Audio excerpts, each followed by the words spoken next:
All right.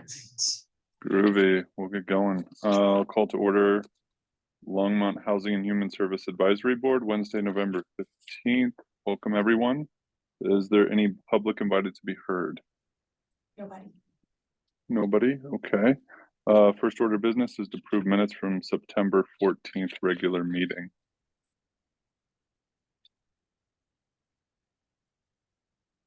Deanna, motions, it looks like. Motion to approve.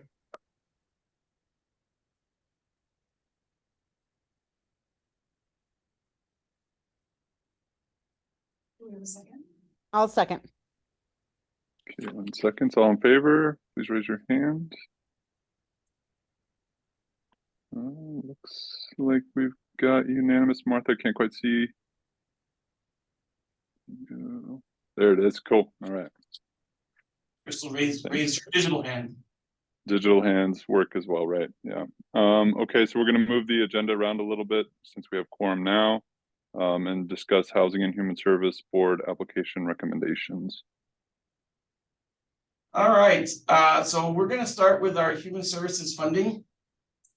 And I just want to say a few things before we get started into this. I went back, and last year we had reviewed 49 applications total.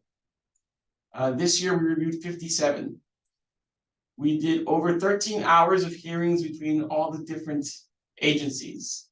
Plus, I don't know how many hours each of you independently did for this go around.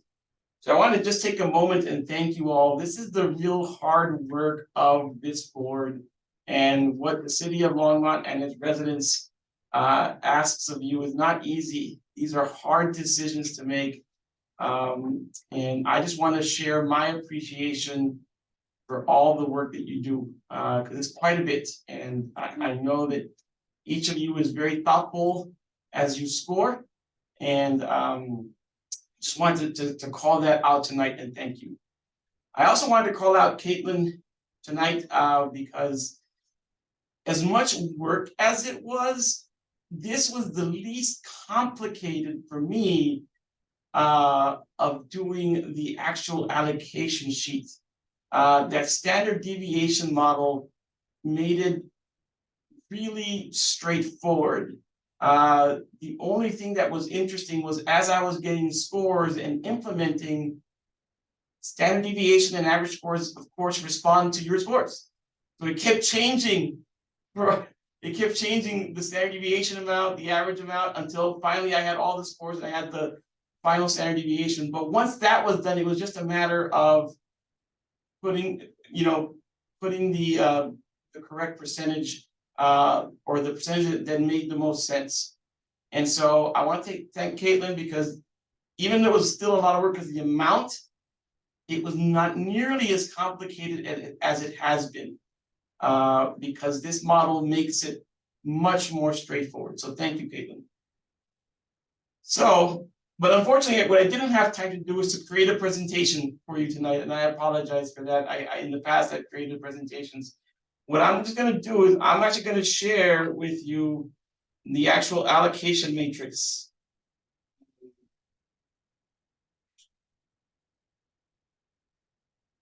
Right. And I'm going to go over it. Okay, I know it is super small and I will make it bigger. You also, that's a little better. So let me start by looking at, if I scroll down and scroll to the right, you will see what our average score was. So when you add all of the scores between the average, the board and staff average, the average score was 108, and the standard deviation number was 9. So when you then go look at the allocation formula, as we decided,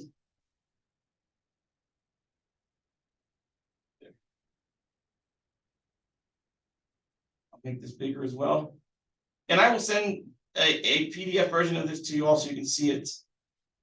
As we decided, we made our ranges based on 1.5, standard above 1.5 standard deviation and below.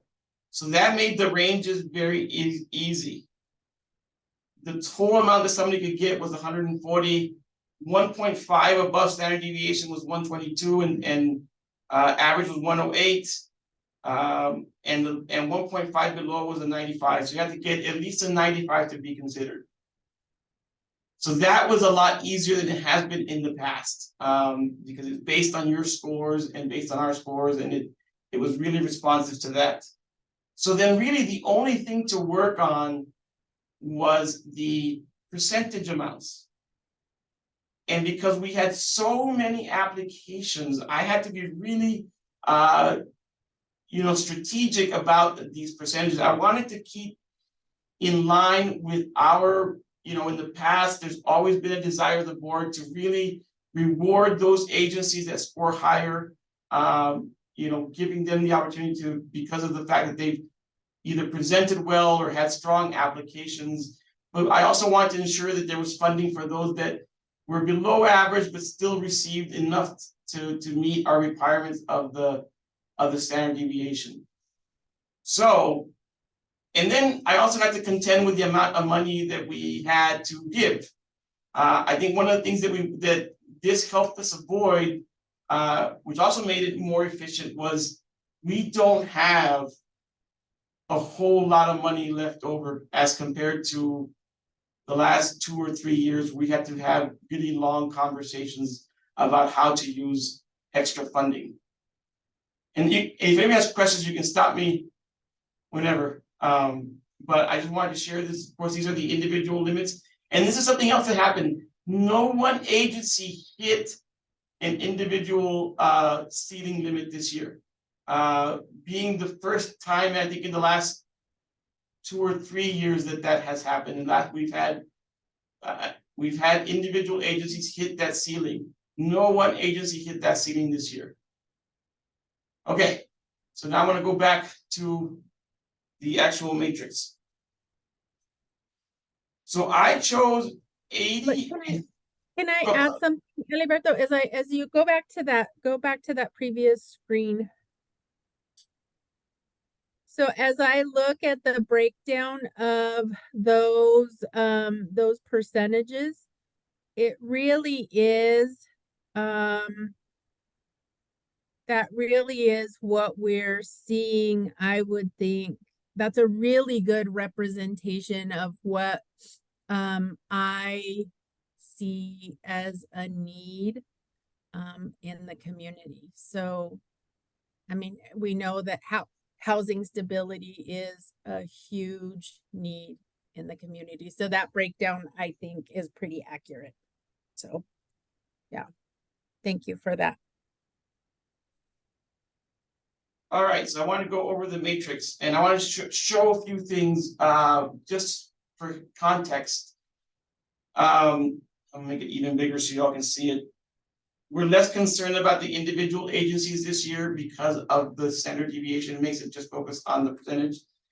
But I want to see the growth in funding for the human services.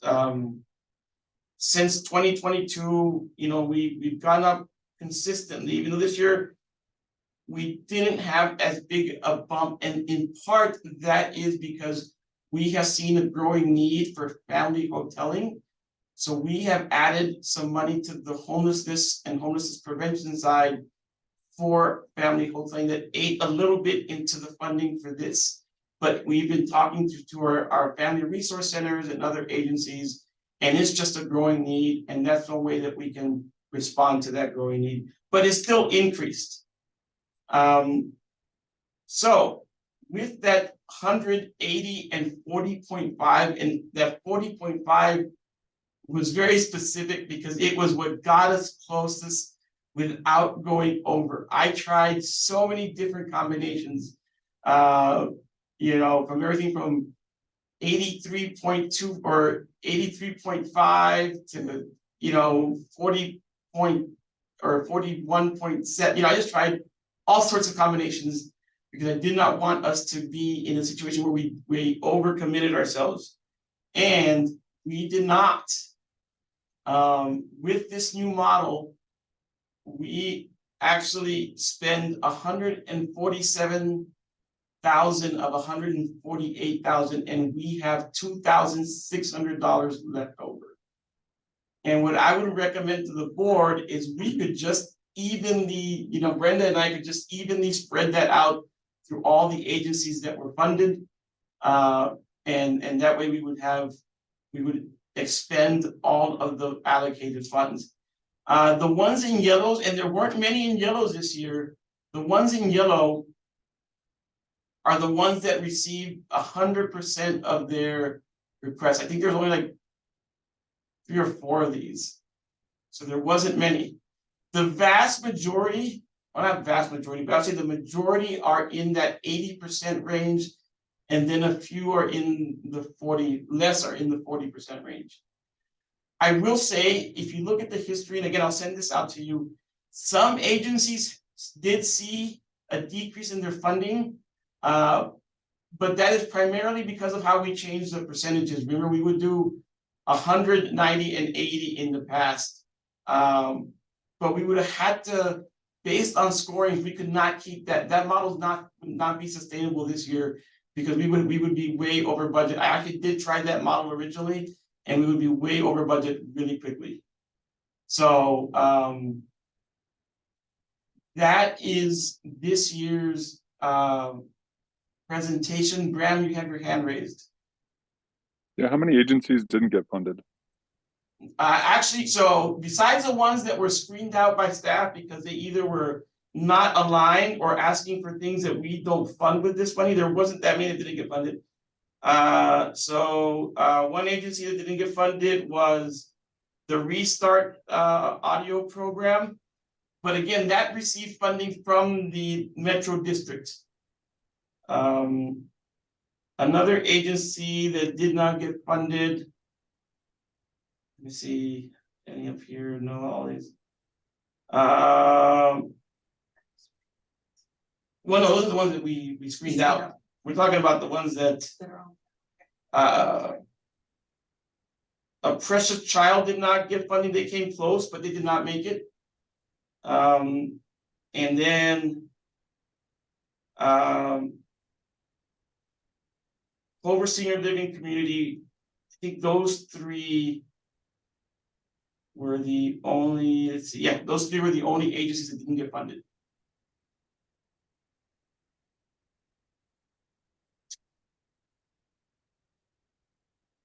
Everybody else received some funding. Okay, thank you. I think your suggestion is a good one to just spread out that $2,600 amongst the funded organizations just to keep it objective.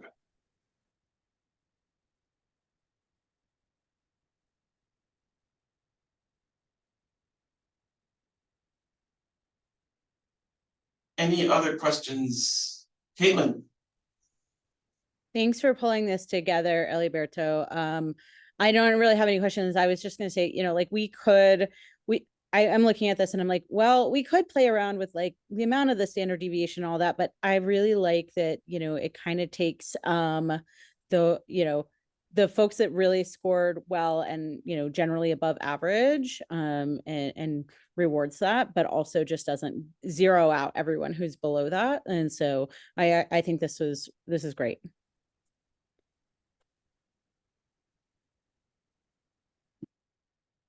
Any other questions or thoughts on the allocation formula or the allocation sheets?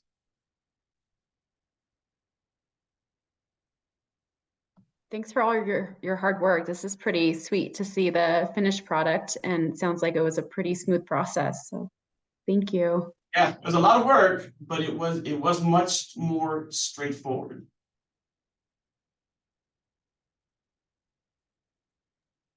Thank you, Eliberto. I think what we need to do now is entertain a motion to submit this to council. Is that our next step? Yes, to accept these recommendations. Again, caveat, council could say no. I always have to say that. But yes.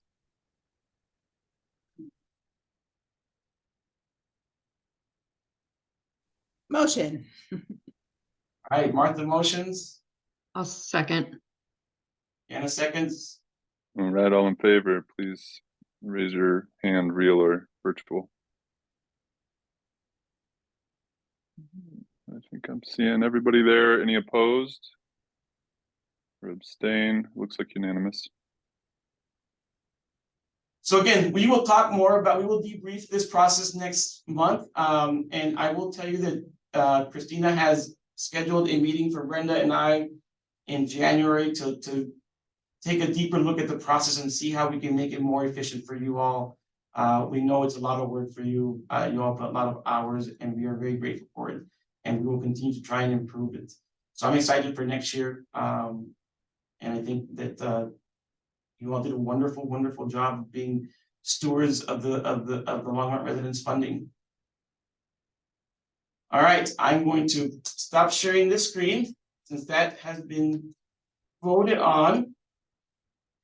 The only other thing we need to vote on tonight, and then for those that need to hop off to get onto other meetings and other things, is our thank you to Graham for being so flexible. We met on Monday with all but one of the candidates. Unfortunately, he was out of the state and could not join us. And we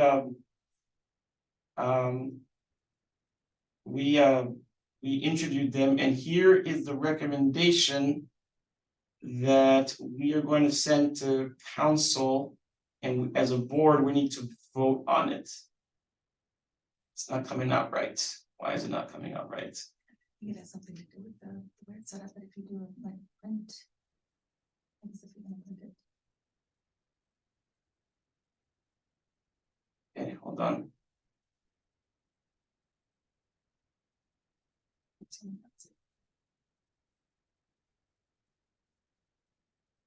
All right. Let me make it bigger. Okay. I'm gonna share this memo with you all.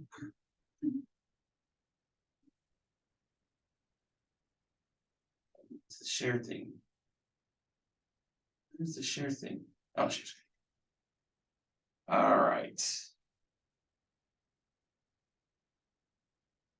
Okay. So, can everybody see this?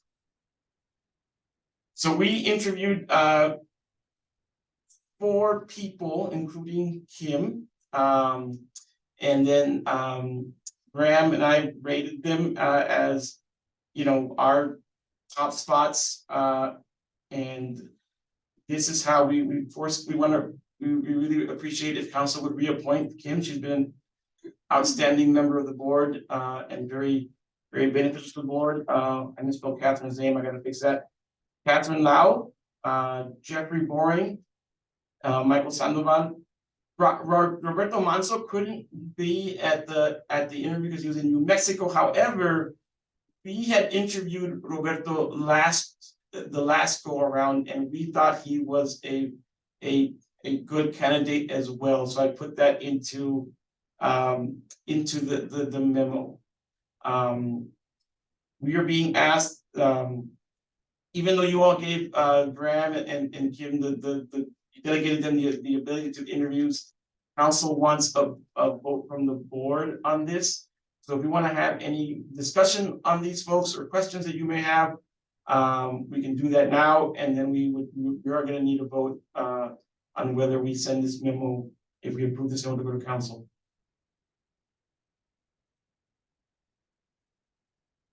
Deanna?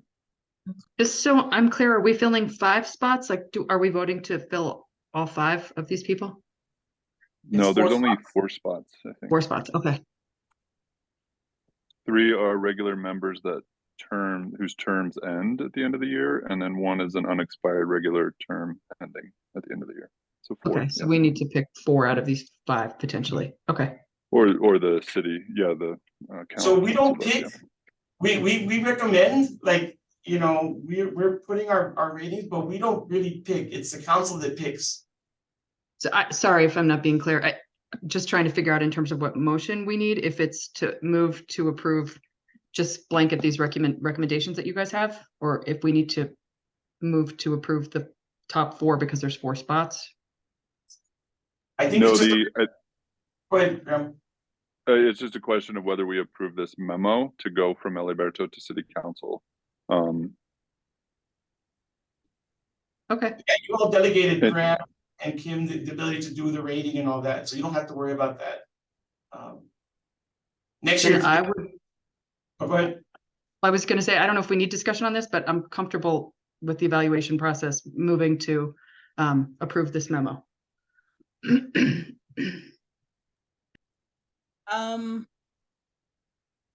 I guess I don't understand what's happening, only because if we don't, I don't know anything about any of the people on this list except for Kim. Yeah, We're voting that we recommend these folks and we know nothing about them. That seems, No, so what the board did is they, the board voted to give Graham and Kim the ability to do the interviews and then put forward the recommendations.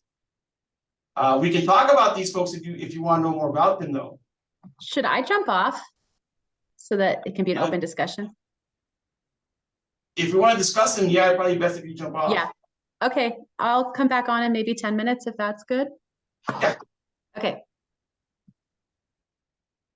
I mean, so like, maybe for some context, Martha, I mean, it's a great question. It is very odd, but for some context, up until a couple of years ago, it was always City Council that would interview potential applicants to the board, and they would approve or deny or select, and then they decided to ask the board if they were interested in just helping with the vetting process.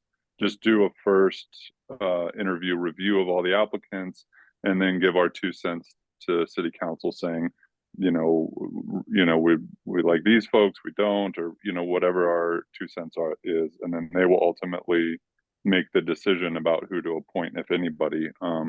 And the board, I think the first year everybody did the interview process, and we thought, well, do we all need to be involved in this? It's an extra meeting at a busy time, schedules, etc. And we moved to just have the chair and co-chair or vice chair be the 2 from the board that conduct the interviews, submits a recommendation that the board, either likes or doesn't like, and then send that up to City Council for a final call. But you're right, it is weird. I guess we are asking you to approve a recommendation that you don't know anything about, I guess.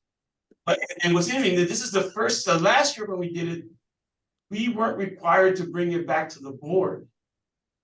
Yeah. This is the first year that council has asked us to make sure that the board votes on the recommendations.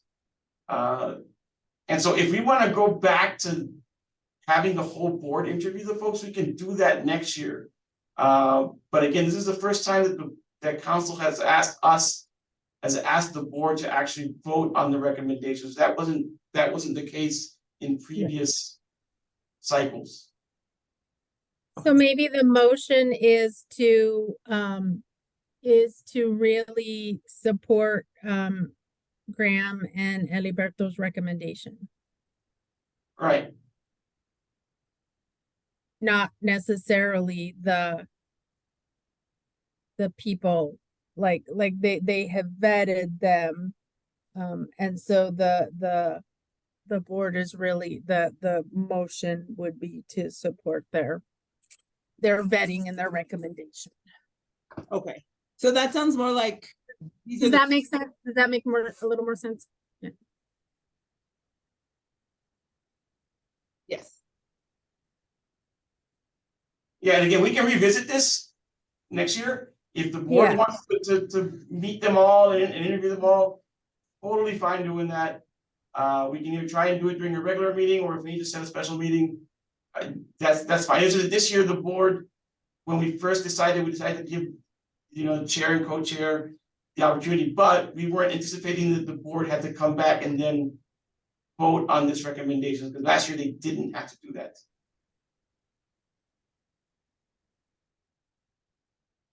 Okay, I was just mainly asking for clarity's sake. That kind of sounds like these are the finalists of some sort of process. So that also gives me more information. Right. yeah, we interviewed them all, we read the applications. This is how we rated them.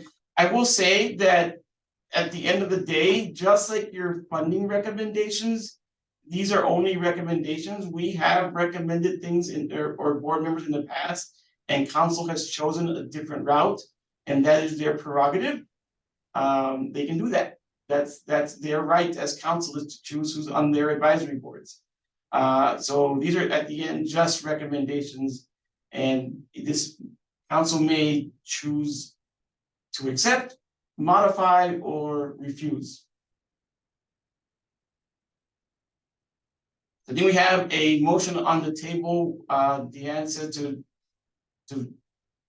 support. I mean, I could amend my motion to make it a little more limited along the lines with what Christina had suggested. Sure, that's fine. Sure, go for it. Do I need to restate it? I mean, I'm just whatever Christina said. So what did you say, Christina? To support, I think she said to support the memo, and to approve the memo being sent. Is that correct? Right, to support the memo as stated in the recommendations that Graham and Eliberto are making is what I suggested. Okay. We have a second? I'll second. Caitlin with the second. All in favor, please raise your hand. Any opposed? And Kim for abstaining. Right. Kim needs to abstain because she is on the slate. All right. And with that, I know a few of you needed to jump off for other things, and I want to thank you for tonight. Yeah, this has probably been one of the easiest human services funding because yeah, we didn't have to figure out how to spend an extra $100,000 that we couldn't figure out what to do with. So really appreciate those that all the time you all put in. So have a good night to all those that need to jump off. Thanks, Eliberto. Thanks, Caitlin. Thank you. All right. So now we don't have quorum, but that's okay because the last item on tonight's agenda is informational. And it's in your packet, and do I have that? I do want to talk about it and bring it up. Maybe I'll email Kim real quick, though, let her know that we're done. Because we will be talking about this more if you all are interested in December. Do you mind sharing it since I don't have it? All right, I just emailed Kim.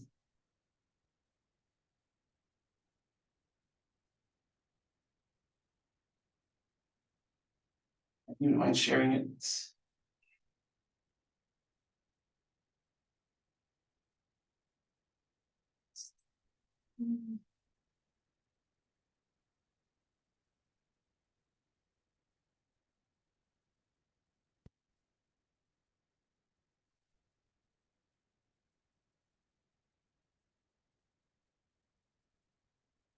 All right. So tonight is just informational. The HCI team is willing to come back in December if the board is wanting to dive deeper into this issue. And I'm assuming there are members of the board that want to know more information and know more about what's going on. I'm gonna go ahead and drive this a little bit. All right, so I think that as we all know, housing prices are a huge issue, right?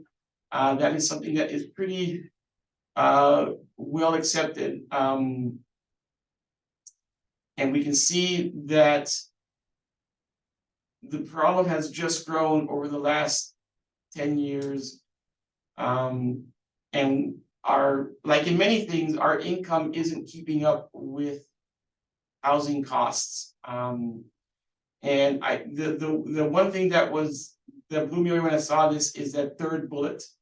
And of course, the second was pretty impactful too, but 64% of someone's median income for a family is what's needed to put it 10% down. And so there is a huge issue with affordable and attainable housing in Longmont. So what the HCI is working, their housing community investment is, they are trying to work to create more attainable housing, and with different tools, including and up to building, waiving building permit fees, so that it will incentivize developers to want to build these type of houses. And there is a chart of, or a table of what the building fees are. And so they, this is how they are going to do the fee waiver program. One is for only for sale products, so it's not for rentals. And it must income qualify owners or buyers. And it has some minimum criteria that must be met. And you can see what those are there. And they're looking for a deed restriction for the agent, for the property.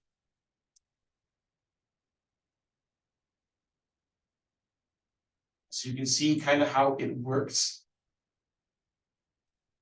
And again, if you all have more in-depth questions, we can invite HCI to come in December and they can give a much better breakdown of exactly how it works, or what they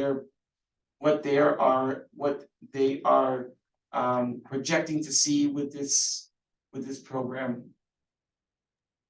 Filiberto, HCI is a countywide program, right? No, HCI is our own city housing, So it's City of Longmont only. right? This is only City of Longmont. Okay. So here's a change they want to make, and I think these were voted on already, right? Council approved these They were last night. voted on, yeah, they were approved last night. A change to the fee in lieu program. And so what they wanted to do was get this information out to you all because of the timing. They knew that it is they knew that we were going to talk about funding tonight, and that was going to take take up some time.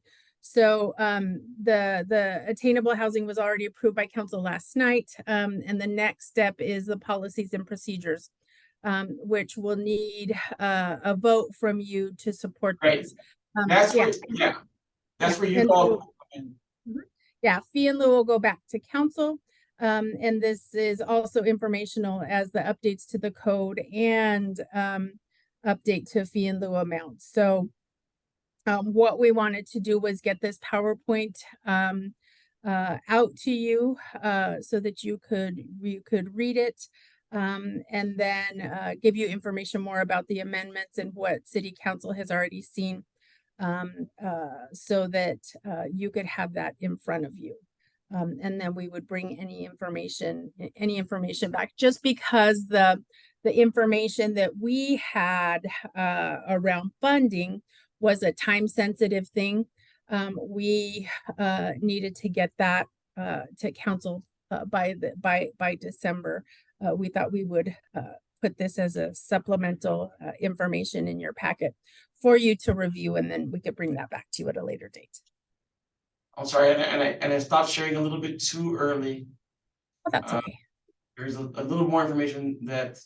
What am I doing? What did I do? Oh, that's the wrong. That's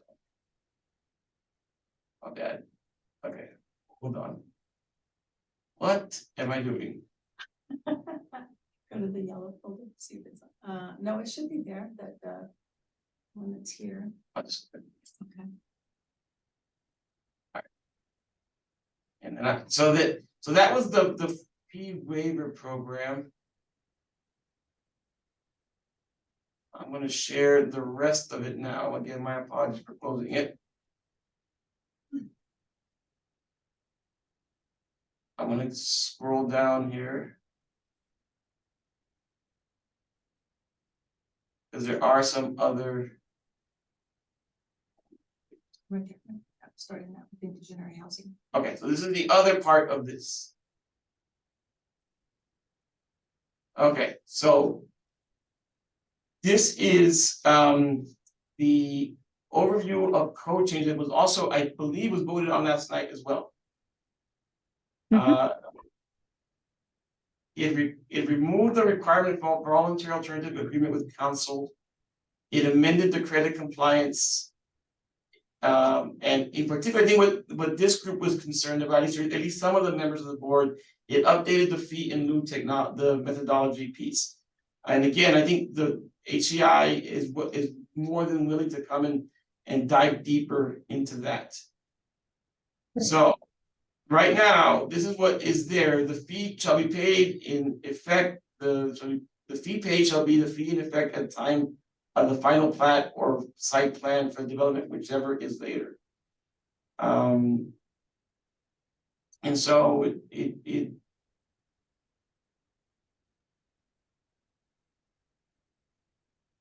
and so you can see that that's what it was. I don't really know what the modified affordability gap is. The current fee.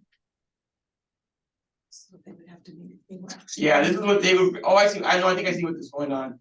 So they saw, that was the current fee was $190 per square foot, but after doing the affordability gap data, that they did a housing needs assessment, they saw that this was the actual, that was the gap to create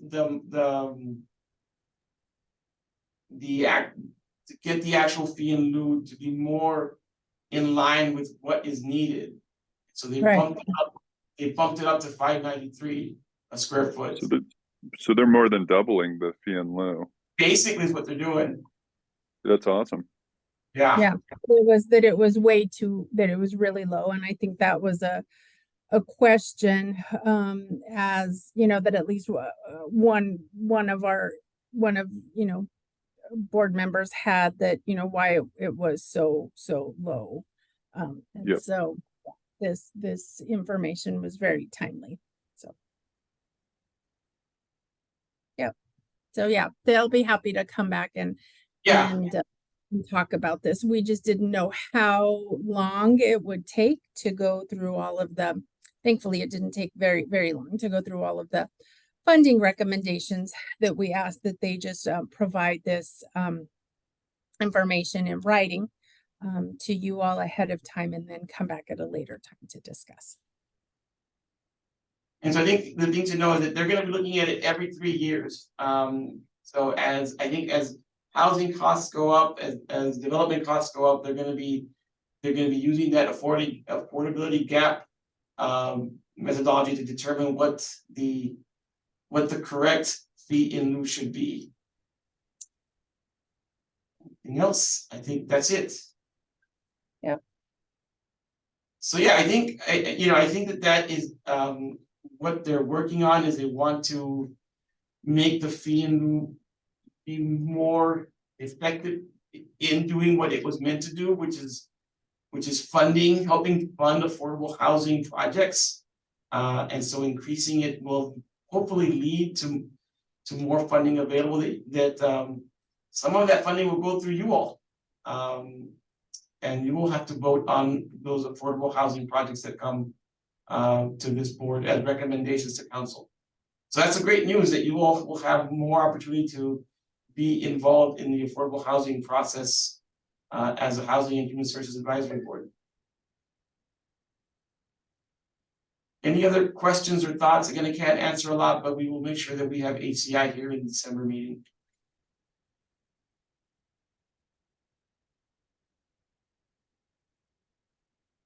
All right. And this is the fastest deliberation meeting we've ever had. Nice. Yeah, because I think last year I brought you 3 options, the year before that I brought you 4 options to talk through this year. This year was much more simple. I look forward to moving forward to having these simple deliberation meetings. It's fantastic. All right, I guess we're on to announcements, other business. Well, I want to make an announcement. You know, as you may or may not know, for those of you here, this is Graham's last year on the board. He has met his maximum years on the board. He can no longer serve, at least he needs to take at least a year off. And I think Caitlin has let us know that she will not be reapplying either. And so we're gonna be losing some great members. And of course, it's always great to get new members and new perspectives. I think Marta and Crystal and Alejandro have brought amazing perspectives to the board. And but I want you to be, you know, I will say a more formal thank you to Graham and Caitlin next year, but just really appreciate all that he's done. Graham doesn't have to. Thank you. Thank you. Wait, but Graham, you don't come off until June 30th. Oh, have it's a not little bit of December time. 31st? Deanna, and Caitlin that had to, have their terms come. Deanna, were you planning to step off as well, right, Deanna? Yeah, this is my last term too. Oh, that's right. Okay, so Graham, you will stay on board until June 30th because you came on in June. So it's Deanna we're going to be losing. And again, Deanna's been an amazing member of this board, and we'll do a more formal farewell in December. But thank you for all that you've done. Yeah, thank you, Alberto, Brenda, Christina. All right, that was my announcement. Okay, anything else? I will entertain a motion to adjourn if there's nothing else.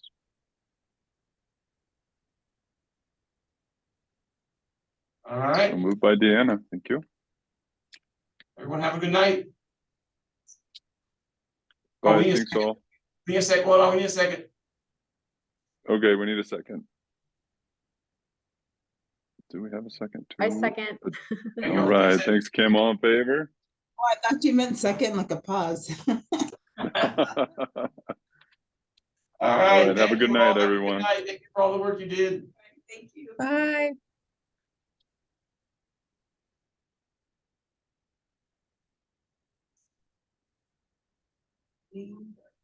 Let me stop it. And And then it'll start loading.